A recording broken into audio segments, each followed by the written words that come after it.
Privy a day. Got something here.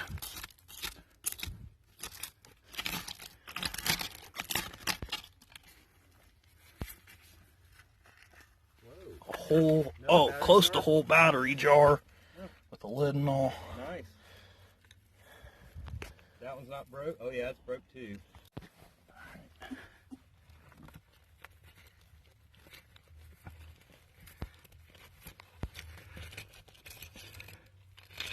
Oh, it's one of them bitters bottles. It's a nice one. Royal Pepsin bitters. Really? Whole? Yeah. Oh. Well, the mud's all on it, but that's what it is. That is too cool. They got another bitters, I think. No, never mind. It's a flask or medicine. That's a big flask with no writing. Kind of an odd shaped one. I thought it was a bitters at first because it looked square from up there. Yeah. But it wasn't. Got a soda down here, but I'm not positive. Looks like it is. It is a Dayton mineral water company from Dayton, Ohio. Nice uncommon soda. Okay, got some type of stoneware pitcher thing.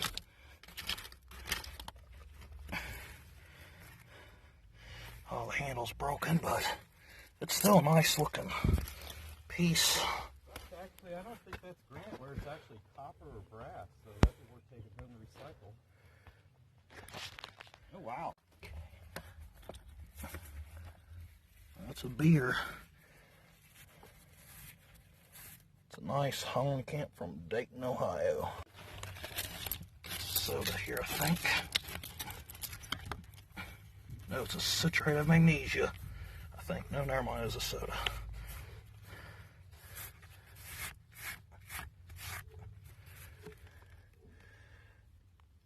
Oh, French mineral water from Dayton. Med here. It's a slick one, but it's an odd shaped slick one. Soda, beer maybe. That's a beer. Or ketchup, wine, something like that. Oh no, it's one of these Garrett wines. Yeah. Got something amber here. Something. Oh, that's amber. Never mind, it's not. Oh my gosh. The label almost survived. What is it? Some type of crown top here. Oh, Red Raven. Oh, Red Raven Splits or something. Or maybe just a wine. That dug a lot. Beer of some kind. And it is a Holland Camp Brewing from Dayton, Ohio.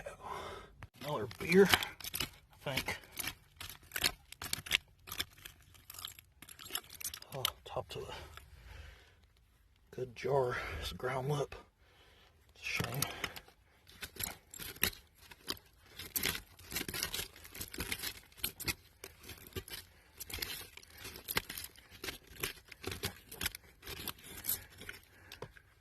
Oh, it's a whiskey.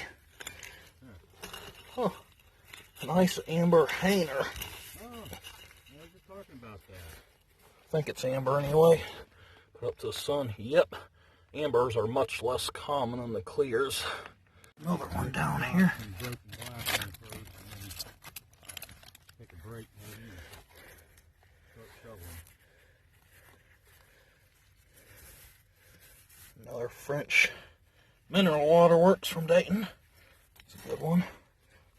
Well, that's cool. There's going to be a few more of the crown top comes in.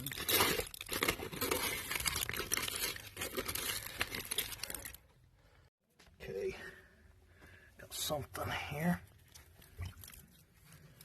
That's a busted Dayton mineral water. Okay. Soda here, I think. Oh. O.P. Clee from Dayton. Pretty loaded Privy. Got something here. Two things actually. One's broke. Other. It's a hanger Troy, Ohio. Alright. Something here. It's a soda. Dayton Mineral Waterworks. Second one of the day. I got something here. Scratch and pluck and film. It's a nice stoneware lid of some kind. What else here already? Whoa. This is freaking cool. Holy crap. I've never seen anything like this before. Is it embossed or just slick? Slick, but it doesn't matter. That's a really odd looking whiskey. Okay, more stuff showing. Lots of enamelware. Yeah, I thought I saw something like new. Ketchup.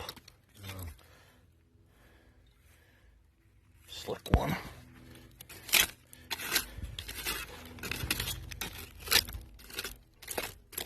What's this? Oh. It's broken, of course. Metal pot. Okay, something here.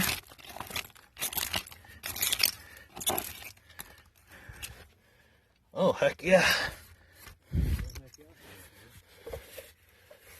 Got straight side Coke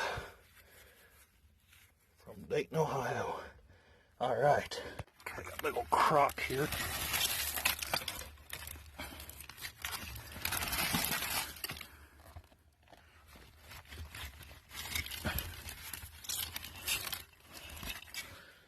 Alright. It's a nice one there. No writing, but still nice. Got a condiment there. And something here that looks very interesting. Okay. It's a tall whiskey. It's blown. But we're getting older at least. A wax seal fruit jar here. And it is actually whole. Heck yeah. Give you $1, drink it. Okay, got something here.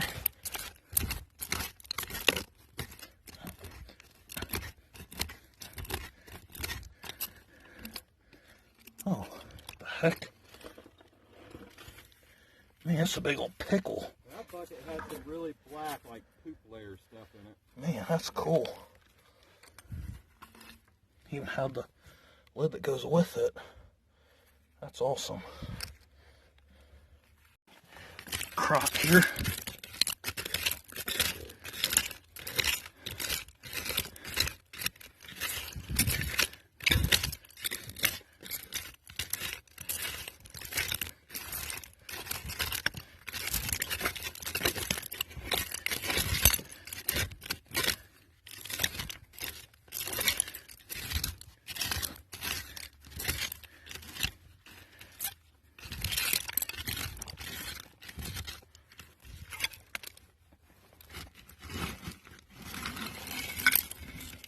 Wow.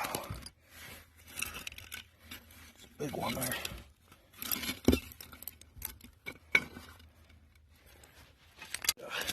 Jar here, I think.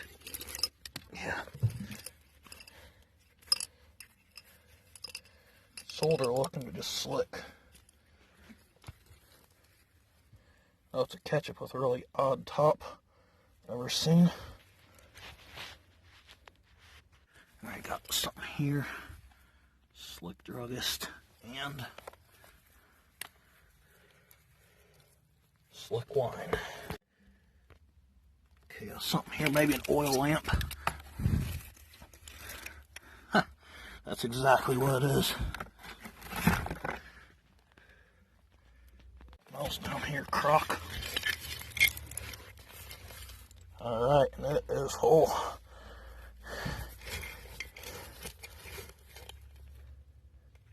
Whiskey of some kind. This one is a slick kind. I can actually feel it cracking.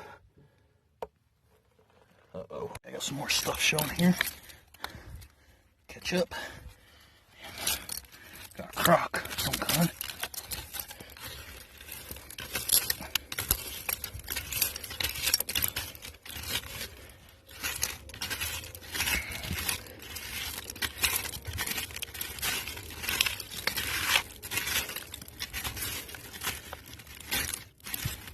This looks more like the bottom of a dump than a Privy to me. It's actually a Privy. Oh, that one has the handle broken. Oh well. Something else here.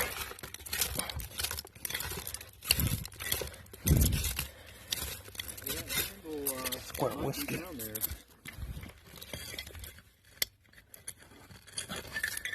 Holy crap. The label's almost there. Something pure whiskey. Wow. And it's embossed. Got Chill Distilling, Dayton, Ohio. Okay, I don't want to handle it too much and crack it. Amber here. I got a quart.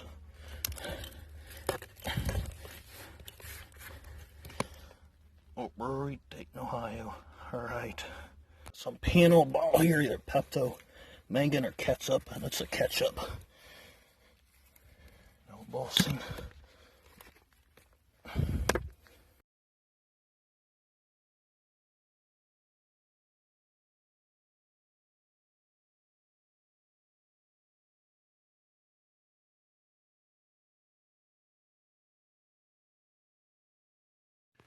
Okay, so here's the results of the Privy dig. The Privy we dug was actually a barrel type of Privy. I think it's called a barrel liner. But the odd thing was it was much larger than a barrel actually was, so I don't know what the heck they lined it with, but I could see the metal rings going all around it. So anyway, I'll go ahead and get started here. And this is my picks only. He has his picks at home, but anyway. Got this big, tall, blown whiskey, and it's an older, has a base that kind of reminds me of a base that you'd find on a blob beer, but it's a whiskey base instead. Then got Oak Brewing from Dayton in a quart size. It used to be kind of tough to get, but it seems like I've been finding the quarts more lately. It's tooled crown. Then I got one of these common Garrett and Company bottles, but I will say that this one did clean up way nicer than they usually clean up, so that'll help move it. And this here is a slick, but it's got such a unique design on it that someone might know what it is. It looks like it has oak leaves and acorns embossed. So maybe it's a oak rye whiskey of some kind. And this here is just a slick. I just brought it because it would look nice if it was turned sun-colored amethyst. Then got this Holland Camp here. It's a nice lighter amber than they're usually found in, and it's blown in mold. Then I got this here. It's actually machine made. I didn't even know these were made in machine-made crown tops. It's a French mineral water manufacturing company from Dayton, Ohio. So I'd guess this is right around 1915. Then we have a nice Dayton mineral water. This is a harder to get Dayton soda. It's also machine made and around 1915. Next is an O.P. Clee from Dayton, Ohio. This is probably the most common soda from Dayton that you'll find from this time period. But this one is a blown one. And blown mug-based variants are actually kind of scarce, but there isn't a huge demand for crown top sodas from Dayton other than Cokes and the Air City Bottling Works bottles from Dayton with the biplane embossed on them. Because of that, it's probably a hard sell for $5 really, though I'd like to get 10 for something like that because it's less common. Anyway, here's a Coke. That's probably the best thing I got in the pick. Well, this old's probably just as good because it's a quart size. And of course this Coke is from Dayton, Ohio. It's a little crusty. It's still a straight side Coke. And a lot of people are wanting to find those. Then we got this slick flask here. The odd thing about this flask is it has a key or cup mold base. So it's kind of an unusual base for one of these. And then we have this here. And this actually has my name on it. Dr. Daniel's Oster Coccus Nerve and Muscle Liniment. Rheumatism, neuralgia, and lameness. Nice tool top med bottle. And then this here is slick, but as you can see, it has really nice color. And it's just a nice looking bottle to put in the window or something like that, so figured why not bring it home. Now we have the smalls here.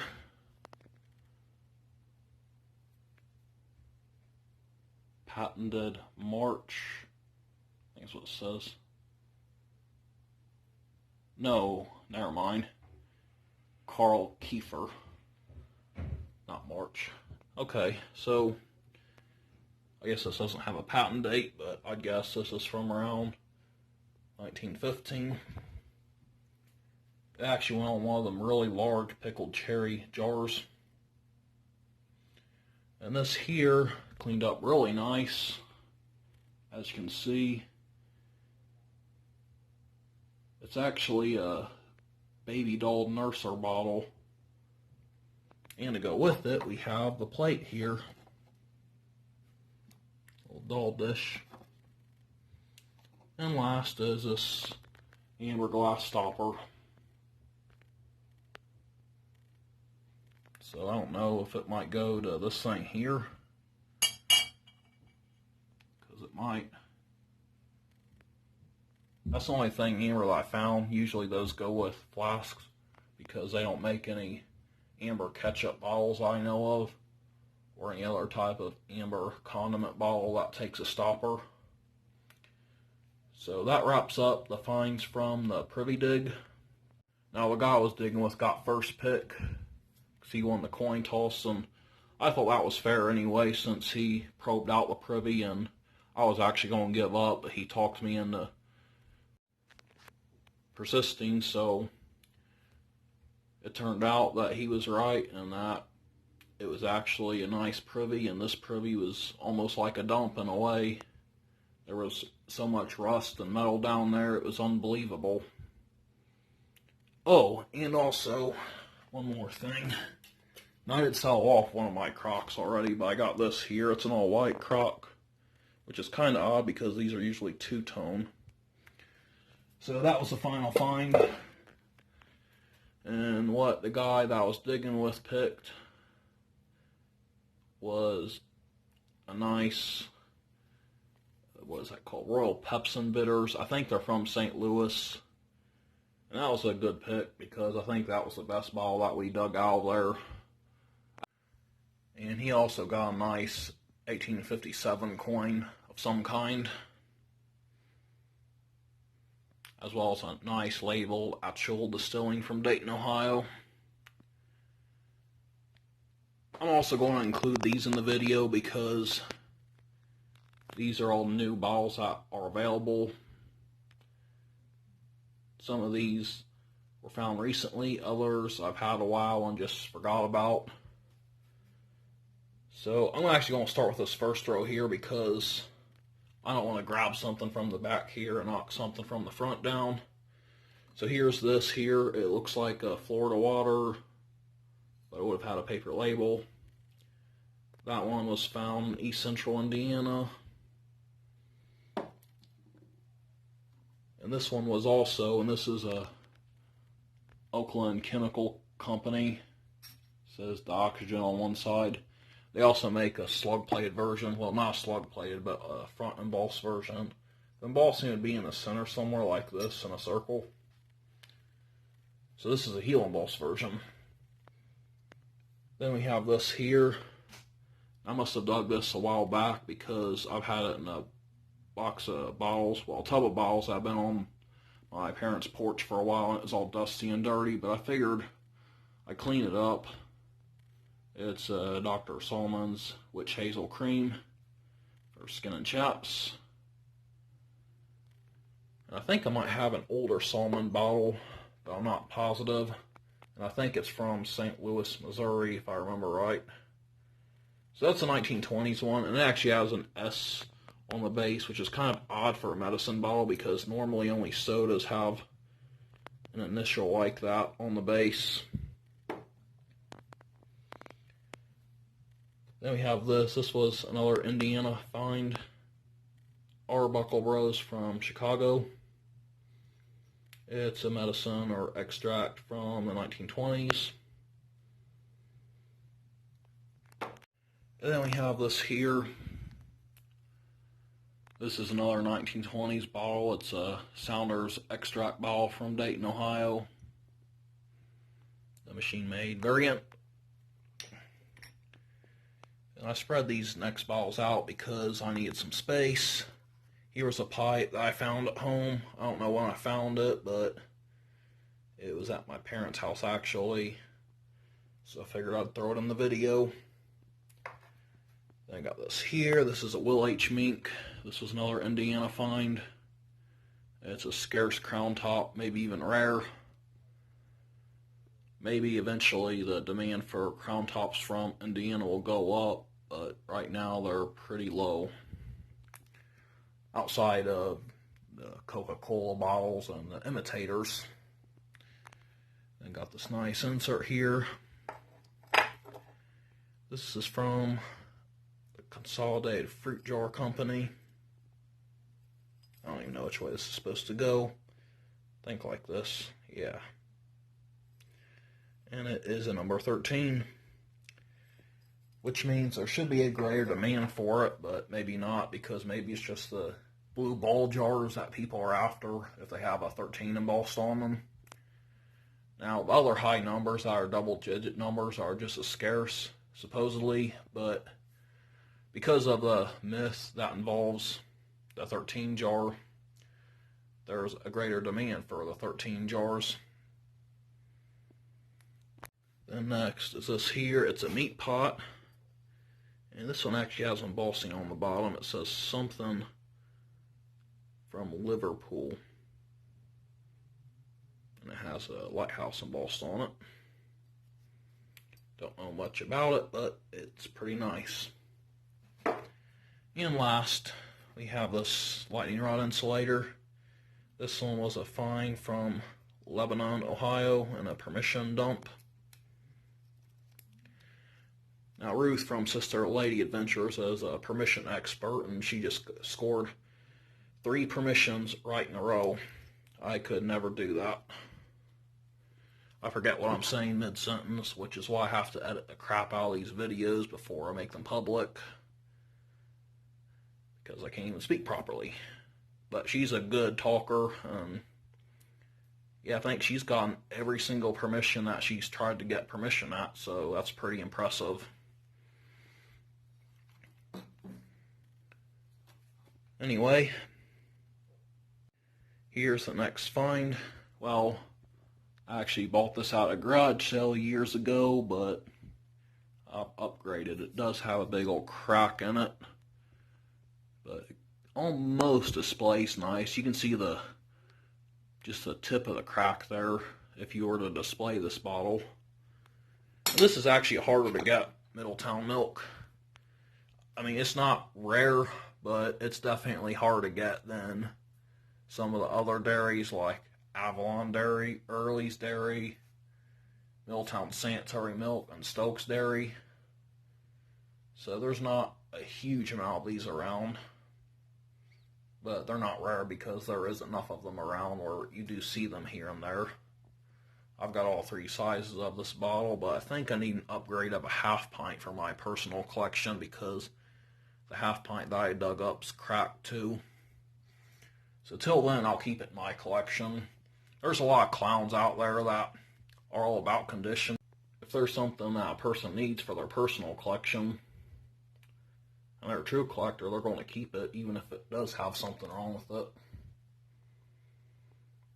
So if there's something that I need from Middletown, then I'll buy it even if it does have a condition issue. Now that doesn't mean I'm going to pay an arm and a leg for something that's damaged really bad and doesn't display well, but I'll get something for it anyway. Next is this nice nightclub soda. This is in pretty good shape considering it's a labeled pop bottle. It's from Middletown, Ohio. Now if you were to dig one of these in a dump, most of this label would be off, so that's in great condition for a labeled bottle for sure. You ain't gonna get much better than this. I don't think I've ever dug one. I had to buy mine. The next is this Coke bottle. It's from Middletown.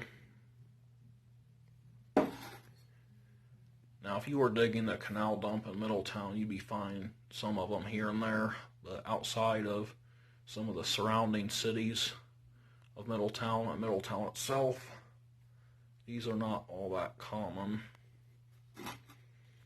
Then next is this olive jar. I just brought it home because I thought it might turn purple because, as you can see, it's blown in mold, so we will see, because someone might want it for a vase or something to turn purple. The next is this fellow's Chemist. This is from a dump in northern Kentucky. Has a nice aqua color, so that kind of makes up for it being common. So you can really see the color really well right there. And this is from the same dump. This thing is hit hard with sickness. It's got a 3-piece mold. And it's actually larger than the normal sample whiskey is. Try to find a normal one to compare. And when I'm looking for one, it appears that my sample whiskeys have all disappeared. Well, here's one in here. So I'm going to move some of these smalls out of the way and show you the size difference here, so you can see what a normal size sample whiskey looks like compared to it. So there you go. Alright, well, hope you enjoyed, because this is it. Later. So I forgot about these. This one guy I know, he sent me a picture of a small surface dump that I found. And so I asked about the location of it, and he was nice enough to tell me. And so I went there and checked it out, and it was really small, but all these lids were laying right on top of the ground. So I figured I'd bring them home and I could throw them on top of my mason jars. And there's some different ones in here. Some of them, like this one, appear to be made out of some type of different metal. This one says ball on it here. And some of them have the inserts missing. Like that one has an insert missing, but I find jar inserts everywhere, so it won't take long to find a jar insert to throw in there. And some do have condition issues, but if it's facing this way, you can tell it's there. And also forgot about this insulator here. This was found in the creek in southwest Ohio, somewhere east of Cincinnati. So it has a patent date of December, I think, 18th or 15th, 1871 on one side, and the patent of May 2nd, 1893 on the other side. And it's chipped, and it's cracked, but it's still worth bringing home to me. Then I got this Dr. J.B. Linus & Son from Logansport, Indiana. It cleaned up really nice. Found that while I was caving in this hole to help me get it filled in faster. And this here was found in the Privy, and I just brought that for Sister Lady Adventures for next time she comes up or comes down here in this area to dig. So anyway, that is it.